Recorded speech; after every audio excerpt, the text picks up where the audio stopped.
ആരോഗ്യമേഖലയിലെ പ്രശ്നങ്ങൾ ജനജീവിതത്തെ ബാധിക്കുന്ന തലത്തിലേക്ക് മാറിയെന്ന് KPCC president Sunny Joseph. Thiruvananthapuram medical കോളേജിൽ ഉണ്ടായത് ഗുരുതര വീഴ്ചയാണ്. ഡോക്ടർ ഹാരിസ് ചിറക്കൽ പുറത്തു കൊണ്ടുവന്നത് കേരളത്തിന്റെ പൊതു അവസ്ഥയാണ്. അദ്ദേഹത്തെ ശാസിച്ച് വരുതിയിൽ നിർത്താനാണ് മുഖ്യമന്ത്രി ശ്രമിച്ചത്. വരും ദിവസങ്ങളിൽ കോൺഗ്രസ് കമ്മിറ്റികളുടെ നേതൃത്വത്തിൽ പ്രതിഷേധ പരിപാടികൾ സംഘടിപ്പിക്കുമെന്നും സണ്ണി ജോസഫ് പറഞ്ഞു. സ്വകാര്യ മേഖലയിലെ ചികിത്സാ ചെലവ് വളരെ ഭാരിച്ചതാണ്.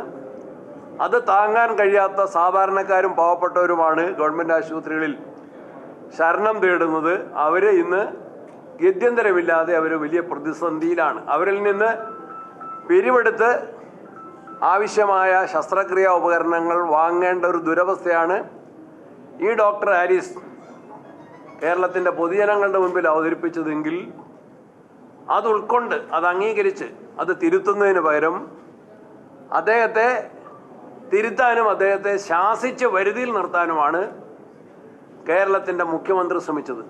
സർക്കാർ ഇപ്പോഴും ഈ വിഷയത്തെ തികഞ്ഞ അവഗണനാ മനോഭാവത്തോടെ കാണുന്നതിൻ്റെ ഭാഗമായിട്ട് തന്നെ സർക്കാരിൻ്റെ അവഗണനാ നയം അവസാനിപ്പിക്കണം, തെറ്റുകൾ തിരുത്തണം, ആരോഗ്യരംഗം ശാക്തീകരിക്കണം, കുറ്റമറ്റതാക്കണം എന്നാവശ്യപ്പെട്ടുകൊണ്ട് കേരളത്തിലെ എല്ലാ താലൂക്ക് ഹെഡ്ക്വാർട്ടേഴ്സ് താലൂക്ക് ആശുപത്രികളുടെയും മുൻപിൽ ബ്ലോക്ക് കോൺഗ്രസ് കമ്മിറ്റികളുടെ നേതൃത്വത്തിൽ ഈ മാസം 8-ാം തീയതി ധർണാ സമരം സംഘടിപ്പിക്കുന്നു.